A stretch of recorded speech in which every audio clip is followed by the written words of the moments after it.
Been saying for a while that I did think there would be some unpopular sales to be coming at Manchester United this summer, and not even 48 hours after they've lost the Europa League final does all the news start coming out. Alejandro Garnacho potentially, probably leaving Manchester United at some point in the summer. That looks effectively done. His future looks effectively sealed. Where he goes, who knows?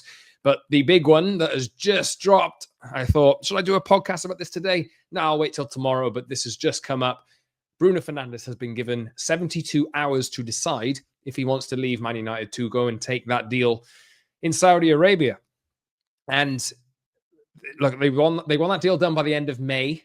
They're playing, Al Hilal are playing in the Club World Cup, I think on June 14th or June 18th or the middle of June. And they want to make a big statement. They want a big player to be playing for them. And they want to get eyes on that tournament.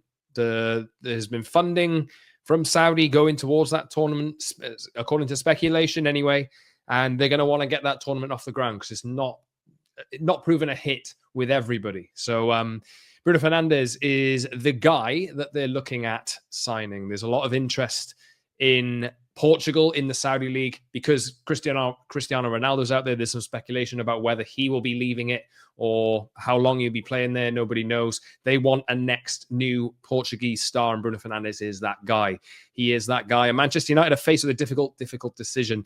But I'm going to be just running through what I spoke about a few weeks ago, running through the news and just my opinion and my thoughts on whether United should actually do this and who should really, what the outcome should be here. It's a difficult decision. I knew that we would face this at some point. Been warning for weeks about unpopular decisions in terms of sales to come, and it looks like Garnacho, Rashford, two of those players I'm sure that people at the start of the season didn't want to see leave the club.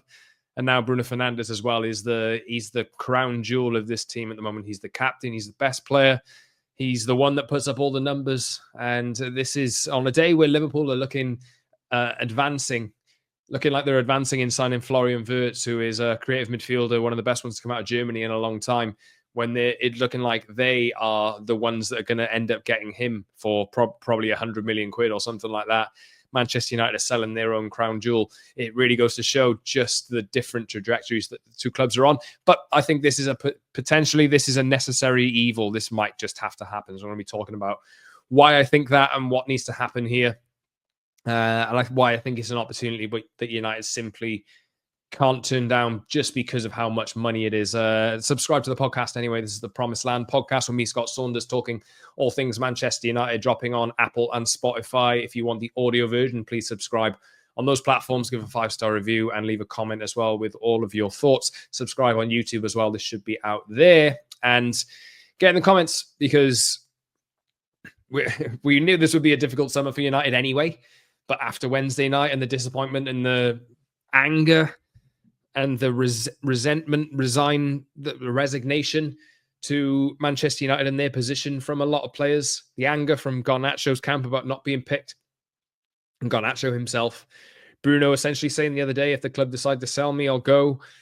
You know, this has been a reckoning that's been coming for a long, long time. And United finishing 16th, 17th or 15th or wherever they finish in the league, without Champions League football next season means there's a big hole in the books. And simply put, I think United have reached a point where this has to be rock bottom. It simply has to be rock bottom, and they have to rebuild from this point. And the first port of call, the most important thing here is to be building an 11 and building maybe 16 players, 18 players that are among the first team of senior age that they can rely on. And they don't have European football next season. As much as whatever you think about whether United should be in the Champions League or whether they shouldn't, whatever your take was on Wednesday night's result and whether it'll be a positive or not, look, that is irrelevant. Whatever people want to say, if there's arguments either side of, well, you're wrong to think that United shouldn't be in the Champions League, or you're wrong to think that they absolutely have to be in the Champions League. The reality of the situation is, what's the point? What's the point arguing about it? This is the reality of the situation. United need to find a way that they can get on safe footing and get back into the Champions League as soon as possible. And I think they have to make some tough decisions in order to get there. So let's just run through this report from Chris Wheeler in the Daily Mail. Bruno Fernandes has been set a deadline of next week to decide if he wants to leave United and sign a 200 million deal with Al Hilal, £700,000 a week, basic, and up to 65 million a season, including sign-on fee, and bonuses. And Al Hilal are ready to offer United a transfer fee of around 100 million. United's stance is that they don't want to sell, but that is the right stance to be taking. That is the right stance to be taking. United have made it clear numerous times that they have some untouchables. Then there's other reports saying that they want all players are up for sale. There was a report that dropped after the Europa League final that nobody's untouchable. We know the financial pressure that United are under. And it's simply put, United's the right position for United on this is we don't want to sell. That's you see reports coming out in different places saying United don't want to sell. United need to make this look like they had an offer that was too good to refuse. And I think if you get an offer of 100 million and that is the base fee, and Bruno Fernandes decides, probably in conjunction with the club, that this is the move that needs to happen for everybody, including United, including Bruno Fernandes.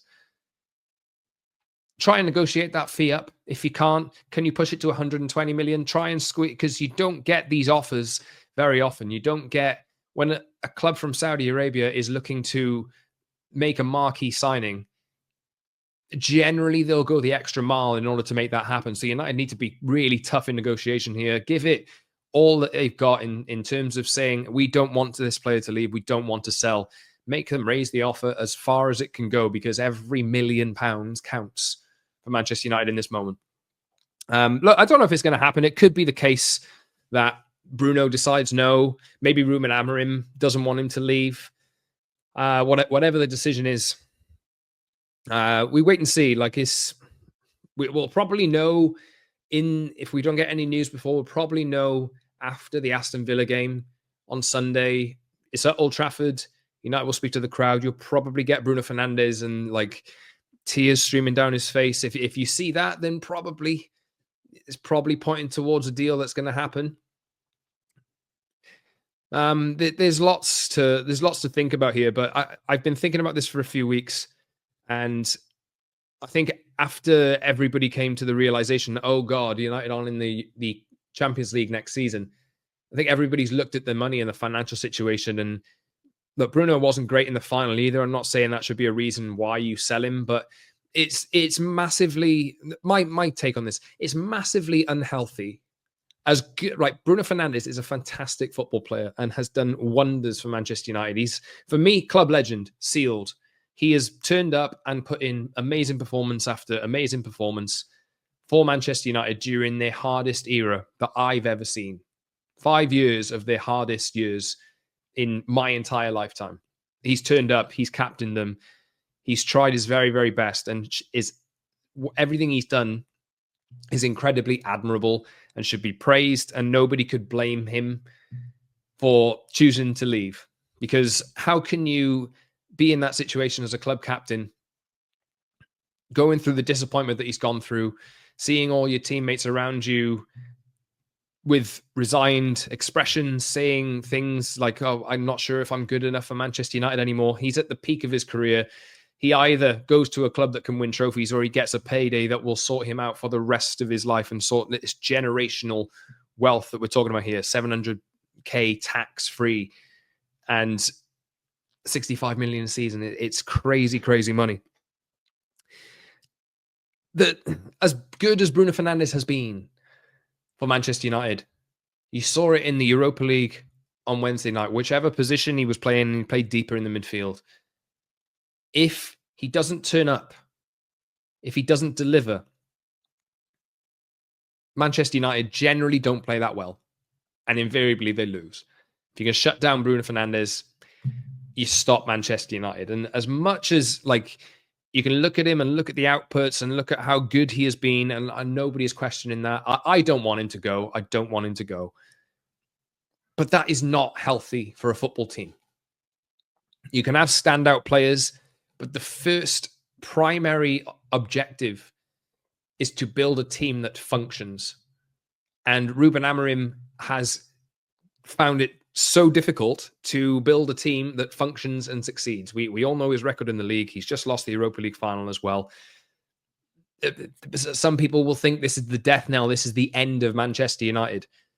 It could be, but this is an opportunity.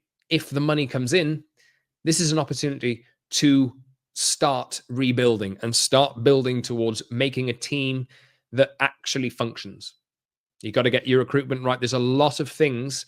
There's a lot of responsibility on the people that will be getting this money and reinvesting it into the first team to get the signings right, get the profiles right, and to build a team that is better or is the sum of its parts or greater than the sum of its parts. That is where Manchester United need to get to as quickly as possible. We haven't been able to say that Manchester United are greater than the sum of their parts, for me, since the 2012-2013 season. You looked at that season, you looked at Sir Alex Ferguson's team, you looked at the players that were in that team, and you thought, how did they win the league? Go back and look at the 11s. United had some great players at that time, Robin van Persie, Wayne Rooney, the likes of these players. But at the same time, that was a very, very weak Manchester United, but they still won the league because they knew how to function as a team. Ever since then, it's always been about individual stars and the great players who can shoulder the responsibility of carrying Manchester United on their back. That is not the healthy position. That is not the way that you build a football team and a football team becomes successful. The way that it becomes successful is you have a good team to start with and your stars are built and emerge out of that football team. So, look, we don't know what's going to happen. I don't know what's going to happen. My gut feeling is that he will go. I think he will go. And I've said that for a while. And it will be tough. It will be so difficult to digest. It'll be so difficult. I know there are people in the camp of, I want Bruno Fernandes to go because I don't think he's all that. And there are people like that, and that's fine. If whatever your opinion is on Bruno Fernandes, then that's fine. But there's so much, especially on social media, there's so much noise about this player is unsellable, this player is unsellable. At the end of the day, Manchester United as a football club are failing. It's not about one individual. It's about building a collective team that is successful. United are miles away from that, but invest or money like this, an offer like this, can go so far to actually helping remedy that. Now, after the Europa League final, the last podcast I was incredibly angry, incredibly dejected. I needed some time before I started recording to get my thoughts across properly. And I hope a big thanks to everybody that commented and everybody that got in touch after that. I really appreciate it. And for you guys sharing your thoughts, massively, massively appreciated. But as much as I thought after that game that I felt like Ruben Amorim was too late on his substitutions, or he made the wrong decisions, or he didn't change quick enough, look, ultimately that has happened. And I know a lot of people don't believe in Ruben Amorim. I want him to stay. I think he has the right attitude and has the right fundamentals, that what he's looking for to get out of this team is effort, is running, is everything that is all the basics that are required in order to have a football team that's likable. I think that is what I think he wants. And I think that's what we all want. I'll take a team that isn't very good so long as they try. Like, and they are giving their absolute maximum. You add some goals in this team, you add a bit of quality in the final third, I think United the results will be a lot different. They're not saying they're going to win the league or automatically qualify for the Champions League, but the goals change games. United don't score enough goals. Simple as that. But he can't get to that point at the moment, having a team that, whatever you think about, whether the argument is that he should be doing more to get the best out of the 11 or the squad that he's got. If you wanted a manager like that, go to Gareth Southgate, because he can do that. If you want a manager like that, go and get Sean Dyche. He can do that. Ruben Amorim's here for longer than that 6 months that we've just seen. It's his job, as far as I know, as far as what he's told the press, as far as whatever you think about the owners, whatever you think about the decisions that they make, and there's more cuts, god-awful cuts. I think they are trying to get to the root cause of whatever this is that is turning Manchester United into a laughing stock, or has turned Manchester United into a laughing stock. They want higher levels of performance. They're not getting them at the moment. And you can point your fingers. They deserve their fingers pointed at them, because we have not seen any, since they took over, it's been down. It's not been up. But what Ruben Amorim needs is players that have that. I've talked about it so many times. They need levels of technical quality, and Bruno Fernandes obviously has that. But I don't look at Bruno Fernandes and think, is there a position that is a natural fit for him in this team currently? I don't know. Can you tell me which? I was advocating for him before kickoff on Wednesday to start in the number 8 position alongside Casemiro. That's what happened. He had a stinker. He was not the only one, but he didn't turn up. He gave the ball away quite a lot. Lots of people like to see him further advanced in one of the 10 roles. But then what do? You don't have much creativity behind him because you don't have the players. There's a Kobbie Mainoo question, which I'll mention him towards the end, because I think there's both of those guys can maybe add, if you were to sell them, massive value in terms of their transfer fees. I would, if you gave me a choice between the two of them, I'd keep Kobbie Mainoo. Just because of the age thing. I think. But Bruno does not strike me, as it stands, as a natural fit in either of the left 10, right 10, or central midfield 6 or 8 roles. I don't see him as either of those naturally. Maybe it can come at some point, but Bruno's over 30. You think, how many times do you get an offer of, regardless, in footballing business, how many times do you get an offer of 100 million quid for a player who's over 30? The team has just finished 16th or 17th in the league. It's going to finish 16th or 17th or 15th in the league. Like, no matter how good Bruno Fernandes is, he could not stop that from happening. He couldn't stop it from happening. So, to me, I don't think there's any player that's untouchable. There are players that in this team that I will be really, really upset about United selling, and Bruno's one of them. I don't want it to happen at all, but you've got to look at it through the lens of, how the hell do United fix themselves? How do United get up the table? For me, that is by buying players who can run. Bruno can run, but I think, that dynamism, that intensity that I'm talking about, that ability to get around the pitch and bite at players' ankles and win the ball back, that kind of intensity, whether that's in the final third pressing or whether that's across central midfield covering ground, that's the important things here. You need quality on the ball. United are looking like they're going to get Mateus Cunha, who is that technical quality in one of those left 10, that probably left 10 role. You add an extra bit more quality. You're selling Garnacho, probably. You add different bits of quality in certain areas. Just the fact that he's not a natural fit, and I don't think you get an offer like this like ever again, really. Maybe next year, but then it'll probably be 80 million, 70 million, 60 million. And there's no guarantee that next season, if you keep Bruno Fernandes and you don't have that money to reinvest in more players who are able to get around the pitch, because simply put, if you have that money coming in, Bruno's book value is 0. That's 100 million pure profit on the books. Like the account, I hate talking about that, but he's essentially down as an academy player because United have paid off his transfer fee on amortization. So that means you can go and reinvest. Well, they're running at a shortfall, obviously, but United have PSR concerns that we need to get away from this concern at the moment of PSR hanging over United. Should not be in that position. But look, I don't know what's going to happen. I think I know what's going to happen, but nobody knows at the moment. My gut feeling is that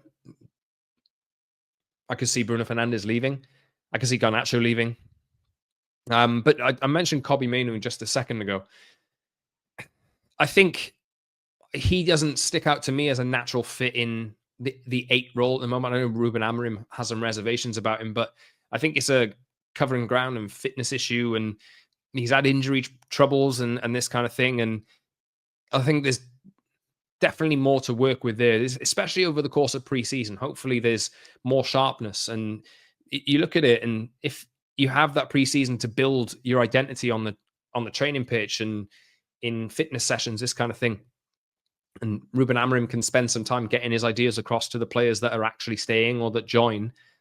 Maybe you see a more functional football team. I do think Kobbie Mainoo, there has to be a place for him. There has to be. Although it's not a natural one currently, you have lots more time with Kobbie Mainoo to make it work. Especially if you can find some legs to run alongside him and do a lot of the dirty work. So it is, to me, I think you're looking at a definite sale on Garnacho. I think I'll do Garnacho maybe in another podcast, probably tomorrow or something like that, because everything that has come out with him over the last day or two just rubs you up the wrong way. But I'll be back in just a second to talk about the reports from Thursday night, where Manchester United's players have apparently lost faith in Ruben Amorim's tactics again. All right, welcome back, everyone, to the Promised Land podcast. Please subscribe on your usual platforms and follow me on social at _Scott Saunders. I'm just going to dig into, I'll do the Garnacho story in a separate podcast, probably to come up after this one.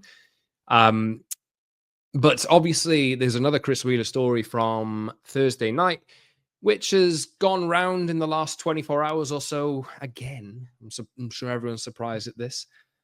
A number of players have reservations over Amorim remaining in charge if he continues to insist on using a 3-4-3 formation, and tactics that have seen United lose 16 of his 41 games in charge.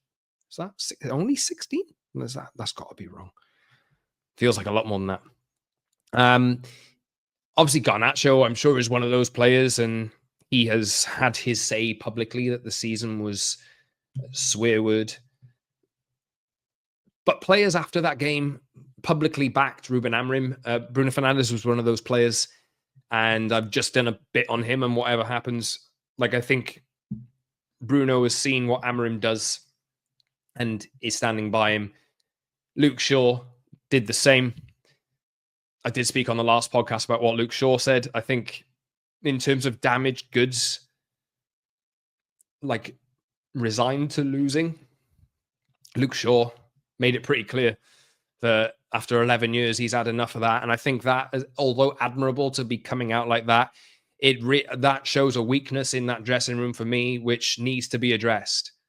And I think that's by potentially going. You know, where do you send Luke Shaw after his injury problems with 2 years left on his contract? I don't know. But you find a way to not rely on him anymore, and B, try and find a group of players through other sales that are able to just raise the floor of the 11 that United have. Diogo Dalot backed him as well. So some players have backed Ruben Amorim, but obviously you get these reports. It happens with every single manager. The players are complaining about this, if it is indeed the players complaining about this, because it threatens their own futures at Manchester United. That is not the type of players that you need to get behind. They are not the type of players you need to get behind. That is an attitude that needs to be rid of within the football club. And Amorim has said consistently he knows what needs to be done. I would imagine probably he knows that he needs to get rid of that attitude from the inside the football club. Now, we may have some good ideas about which players are chirping up and which players have problems. We don't know entirely what goes on internally. But United need to create or foster an atmosphere which isn't defeatist, that isn't full of self-doubt. It should be about excitement. It should be about having the privilege of playing for Manchester United and playing like you mean it in every single game. I don't think you can really throw the book at the players for downing tools throughout this period, but you certainly can say that this team doesn't have the same fight and the same attitude as title-winning teams of the past, or Alex Ferguson teams of the past, or other teams of the past. For me, the basic fundamentals of hard work, grit, they don't exist at this football club. And it's happened with every single manager. Report like this numerous times. It happened with Ten Hag. It happened with Rangnick. It happened with Van Gaal. It happened with Moyes. It happened with Solskjaer. Happened with Mourinho. I named them all there. Carrick didn't have it because I was obviously he was in charge for 3 games. Ruud van Nistelrooy, you know what I mean. That is, you just can't go on like that. You got to get rid of that. How is that even leaking out? You know, there's so much to fix. So much to fix. We talked about financial issues and attitude issues. The team isn't built for Premier League football. I don't know how many times I come on this podcast this season and said this team is not built for Premier League football because it can't run. Amorim has said it numerous times. His team doesn't have the physicality to be able to deal with the intensity of Premier League football. Whether that's speed and strength, whatever it is. There needs to be a complete revamp here. And there's more reports now of, obviously, we've had rounds of job cuts. And obviously, in the last day or so, last 24 hours, more people have been notified that they will be losing their jobs from the scouting department, I think, from physio department, medical department, these kinds of places. And all like it's horrible. It is horrible.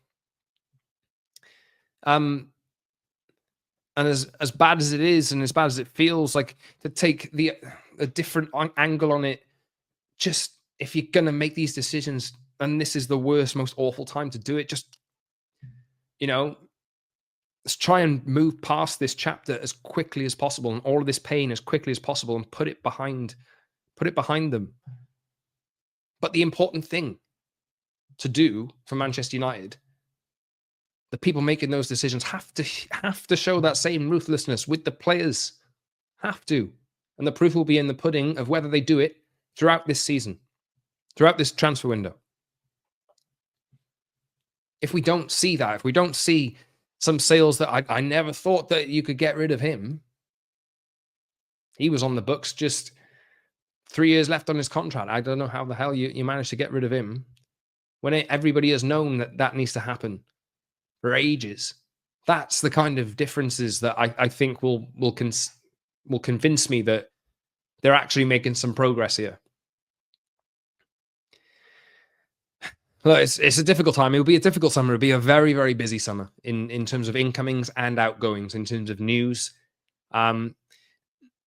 Everybody thinks that Manchester United are finished. Everybody does. But and this is some hopium for you. They're completely different situations, but in a season where you don't have as many games, where you can work on building a playing style, far inferior teams. Nottingham Forest went from 17th last season to this Sunday. If they win, they might be in the Champions League.